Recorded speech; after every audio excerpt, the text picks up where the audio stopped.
Kami lanjutkan, saudara, berbincang mengenai Undang-Undang ITE yang akan direvisi. Terutama saya akan mulai sedikit fokus mengenai orang menyebutnya pasal-pasal karet begitu. Bang Arsul Sani dari Komisi 3 DPR RI, Mas Damar Juniarto, Direktur Eksekutif SafeNet, dan juga Mbak Pungki Indarti, Komisioner Kompolnas, masih bersama saya. Bang Arsul, hari ini Harian Kompas juga menurunkan di halaman politik dan hukum halaman 2, sikapi sinyal dari Presiden ini. Semua stakeholdernya, instansi terkaitnya. Anda setuju ya berkaitan dengan ini, dan apa yang kemudian harus dijaga, dilakukan bersama agar tadi ada dampak, kata Mas Damar di bagian pertama kita ngobrol, dampak ini kan yang harus kita stop begitu.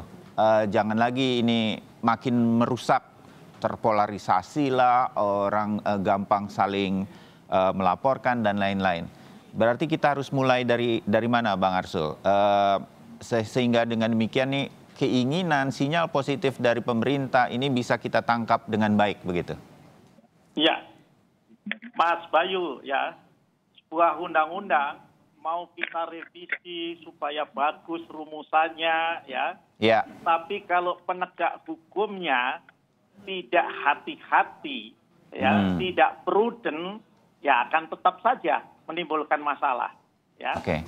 Nah, oleh karena itu saya tidak mengatakan kemudian tidak perlu dirubah, tetap perlu dirubah, ya, karena memang undang ini memberi ruang tafsir yang terlalu luas, ya, seperti memberikan cek kosong kepada penegak hukum untuk menafsirkan in concreto, ya, dalam kasus konkret, ya, penerapan pasal-pasalnya.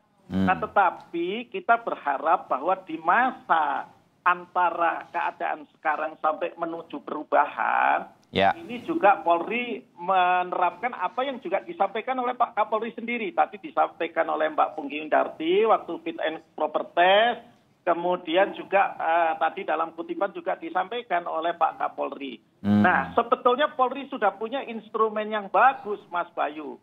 Surat edaran Kapolri nomor 6 tahun 2015. Ini dikeluarkan pada zaman Kapolrinya Pak Jenderal Polisi Badrudin Haiti. Ya. Nah, di sana itu sebetulnya ditekankan terkait dengan penanganan ujaran kebencian, karena bagaimanapun kan persoalan undang-undang ITE ini yang paling utama adalah hal-hal yang terkait dengan ujaran kebencian dan pencemaran nama baik. Nah, di sana itu pendekatannya adalah pendekatan preventif yang arahnya menuju kepada keadilan restoratif justice. Nah, tetapi surat edaran ini memang terutama menjelang Pilpres sampai dengan pasca Pilpres itu tidak kelihatan, ya, tidak kelihatan oleh masyarakat. Jadi semacam sudah ada panduannya sebetulnya untuk menerapkan undang-undang ini begitu. Betul, itulah yang kemudian paling tidak menjawab apa yang tadi disampaikan oleh Presiden Jokowi tentang membuat tafsir. Nah, tafsir ini kan tidak terlepas dari panduan itu, ya. Nah, ini sebetulnya sudah ada. Nah, kami tentu yang di Komisi 3 sebagai Komisi Hukum berharap Polri, ya, mulai juga benar-benar secara konsisten dan konsekuen menerapkan surat edaran ini. Oke. Ya, Mbak Pungki, ada tanggapan berkaitan ini? Mungkin Anda mengetahui bagaimana kemudian guidance ini mungkin sebetulnya kok jadi saya menangkapnya kurang diperhatikan oleh kepolisian ketika menjalankan tugas-tugas ketika menerapkan undang-undang ITE, Mbak Pungki? Iya betul, saya setuju. Kalau untuk surat edaran itu surat edaran terkait dengan hate speech. Jadi di situ memang diarahkan bagi anggota untuk lebih melakukan tindakan-tindakan preventif, seperti misalnya deteksi dini, terus kemudian juga dengan Binmas, dan kemudian ada pendidikan-pendidikan pada masyarakat. Nah, kemudian ada tindakan-tindakan preventif, seperti misalnya patroli siber, itu juga harus dilakukan. Tapi saya setuju tadi apa yang disampaikan Pak Arsul Sani, bahwa memang ternyata pedomannya memang belum lengkap. Jadi hanya surat edaran. Jadi perlu misalnya ditingkatkan menjadi peraturan Kapolri yang khusus mengenai ITE. Jadi itu merupakan pedoman bagi seluruh penyidik. Dan memang harus diubah mindset dari anggota Polri khususnya yang penyidik, jadi nggak semua laporan masuk itu bisa diproses. Ya. Jadi mesti harus dilihat dulu permasalahannya, kalau hanya saling lapor dan bisa didamaikan, lebih baik didamaikan. Ya. Nah, mindset yang harus ditanamkan adalah mindset untuk menjaga harkamtipmas, bagaimana mereka melakukan tindakan preventif dan preemptif itu. Ya. Iya. Oke, itu menjadi PR dari kepolisian di situasi menjelang kalau ya sampai kemudian ada revisi begitu ya. Mas Damar, Anda juga memberikan catatan di artikel harian Kompas hari ini berkaitan dengan masukan-masukan mengenai pasal-pasal yang disebut karet. Salah satunya saya dari sekian banyak ada 9 yang Anda sebutkan, ya pasal penghinaan dan pencemaran nama baik ini kan yang paling mengemuka. Kalau saya protes terhadap sesuatu, saya bisa dilaporkan sama yang saya protes begitu. Padahal saya ingin menyampaikan sesuatu yang baik. Kalau itu saya sampaikan di media sosial. Nah, hal berkaitan seperti ini menurut Anda wajib direvisi atau cukup hanya diperjelas saja seperti pernyataan dari Presiden, atau lebih baik clear, terang benderang sehingga kemudian semua orang mengerti ini saya melanggar, ini tidak begitu, Mas Damar? Baik, terima kasih Mas Bayu. Di sini kita mencoba menangkap ya arah kira-kira yang diinginkan pemerintah dan Komisi 3. Tapi kurang lebih tadi kalau saya tidak keliru menangkap bahwa memang lagi-lagi diarahkan ke persoalan penanganan. Jadi ini hanya masalah polisinya. Nah, padahal menurut Safenet bahwa muara dari dampak, muara dari penanganan itu adalah pasal-pasal itu sendiri. Pasal-pasal ini memang multitafsir. Lalu yang kedua, dia duplikasi. Sudah ada aturannya dalam KUHP, sudah ada aturannya dalam undang-undang yang lain, tapi dia tetap ada di undang-undang ini. Oke. Jadi kalau kami terhadap pasal-pasal karet, saya sebut saja ya pasal 27 ayat 1, Ya. yang sekarang malah dipakai untuk memidanakan korban-korban kekerasan berbasis gender, baik Nuril misalnya. Lalu pasal 27 ayat 3 tentang defamasi yang dipakai untuk saling lapor. Ya. Lalu pasal 28 ayat 2 yang sekarang diperluas makna antar golongan untuk bisa menghukum orang yang sedang berpendapat memberi masukan terhadap institusi. Ya, lalu pasal 29 yang kemudian jadi ancaman orang yang mau melapor ke polisi tapi kemudian ini. Nah, terhadap pasal-pasal ini yang kita sebut dengan pasal karet, kalau kami dan menangkap aspirasi masyarakat, sebaiknya dicabut, bukan direvisi, Mas Bayu. Dicabut. Nah, lalu mana yang perlu direvisi? Yang perlu direvisi adalah pasal-pasal lain yang rawan disalahgunakan. Oh, oke. Nah, ini pendapat ini kan nggak populer ya. Ya. Setahu saya nggak populer di kalangan para pembuat kebijakan, baik pemerintah maupun komisi di DPR. Tapi barangkali ada baiknya kita duduk bersama, mendengarkan masukan dari banyak pihak, terutama kita mendengarkan dari korban. Cerita dari korban akan penting untuk didengar, untuk mengetahui bahwa berawal dari pasal yang begitu karet itu. Ya, oke. Saya mengertinya begini, Mas Damar. Sosial yang rusak ya. Ya, jadi saya menangkapnya begini untuk pemirsa Sapa Indonesia. Ada pasal-pasal yang begitu karet sehingga kemudian diterapkan seperti apapun itu bisa sedemikian rupa kemudian salah begitu. Kalau itu mungkin dihapus saja. Kalau ada yang perlu direvisi, diperkuat lagi supaya tidak salah tafsirnya. Kira-kira kan begitu. Bisa itu Bang Arsul ya? Kita bisa mengarah ke sana nanti dalam revisi. Ya, tentu tidak tertutup kemungkinan. Ya. Ada yang dihapus, begitu ya? Saya sendiri ya berharap nanti kan kita dengarkan juga masukan dari berbagai elemen masyarakat melalui forum-forum rapat dengar pendapat umum. Kalau memang sekali lagi ya pendapat objektifnya ya itu memang perlu dihapus, ya tidak boleh kita tutup kemungkinan untuk dihapus.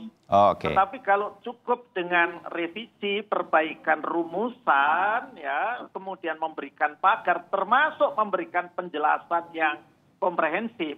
Seringkali kan penjelasan pasal itu hanya dikatakan cukup jelas, padahal pasalnya tidak jelas. Nah, gitu ya. Nah, ini juga, sehingga ini memberikan cek kosong kepada penegak hukum untuk menafsirkan sendiri.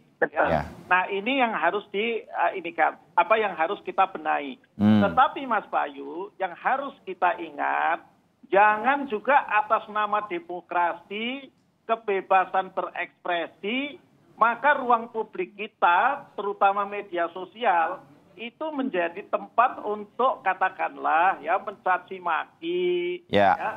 Karena kalau urusannya cuman kita antar golongan itu misalnya dengan kata-kata yang dengan sudut pandang yang berbeda, saya kira nggak ada masalah. Yang jadi masalah kan kemudian menghina-hina, lebih dari melakukan stigmatisasi. Ya.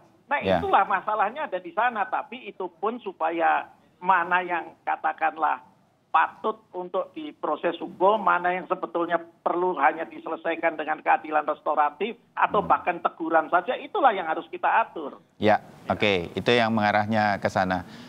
Mbak Pungki sedikit, agar kemudian kepolisian, saya meyakini terus bekerja, berusaha semaksimal mungkin untuk menerapkan undang-undang ini pada saat ini begitu. Apa yang kemudian juga diharapkan oleh kepolisian agar penerapannya nanti bisa betul-betul profesional oleh kepolisian, sehingga polisi tidak dituduh kemudian menjadi alat dari penguasa, kan begitu, dan kemudian betul-betul bisa menjalankan undang-undang ini nantinya dengan baik, dengan berkeadilan. Nah, hal apa yang kemudian diharapkan? Betul, yang pertama diharapkan adalah panduan tadi yang jelas bagi anggota di lapangan agar dapat menerapkan dengan baik.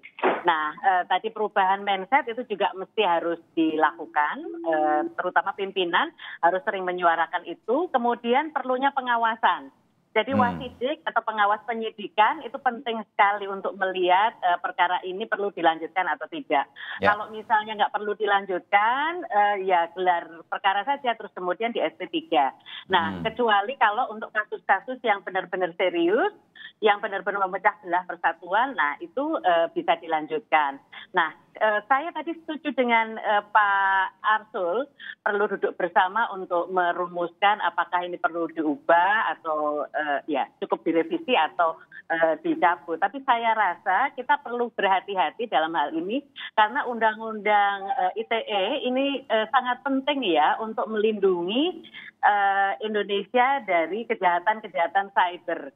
Jadi jangan sampai kemudian kita terlalu memikirkan kebebasan, tapi kemudian ada hal-hal yang kejahatan-kejahatan yang ternyata mengancam kita dan sangat merugikan Indonesia, itu malah lepas kalau ini pembahasannya keliru gitu.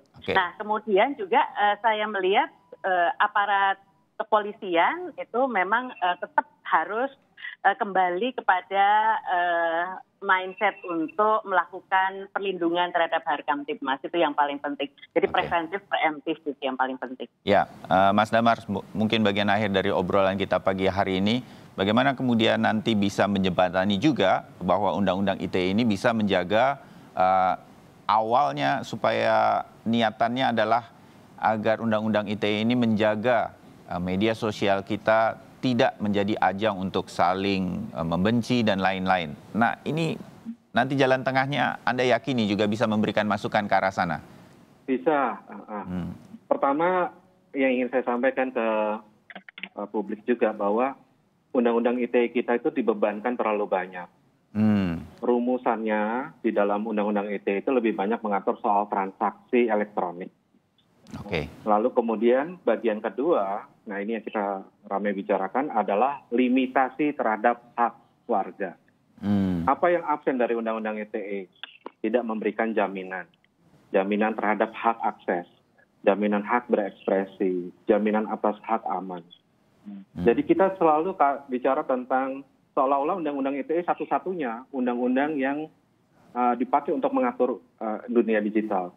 Ini keliru. kita masih perlu undang-undang lain. Kita masih perlu undang-undang perlindungan data pribadi. Kita masih perlu undang-undang keamanan cyber. Kita masih perlu undang-undang yang mengatur netralitas jaringan sehingga tidak ada praktik diskriminatif. Dan kita masih punya KUHP yang mengatur soal pidana. Jadi persoalan-persoalan pidana yang terjadi di ranah cyber dan di ranah sehari-hari itu cukup diatur dengan KUHP. Kenapa? Acuannya dari PBB yang mengatakan bahwa dalam perilaku di ranah maya tetap berlaku hukum-hukum yang selama ini sudah digunakan oleh suatu negara.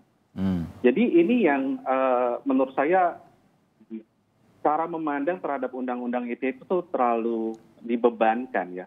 Sehingga kalau dalam pelaksanaan saya tidak heran kenapa kemudian polisi juga jadi kesulitan untuk kemudian melaksanakannya, menegakkannya. Ya, karena dia bingung gitu. Ya, terbayang sekarang, tapi mudah-mudahan ini terus menambah sinyal positif untuk menyikapi sinyal dari Presiden atau pemerintah berkaitan dengan kita buat undang-undang ITE yang lebih berkeadilan nantinya. Dan tetap dengan tujuan-tujuan yang baik untuk demokrasi Indonesia. Saya terima kasih dulu untuk diskusi kita pada pagi hari ini. Mbak Pungki Indarti, Mas Damar, dan juga Bang Arsul Sani. Terima kasih. Kita ketemu lain waktu. Selamat pagi. Selamat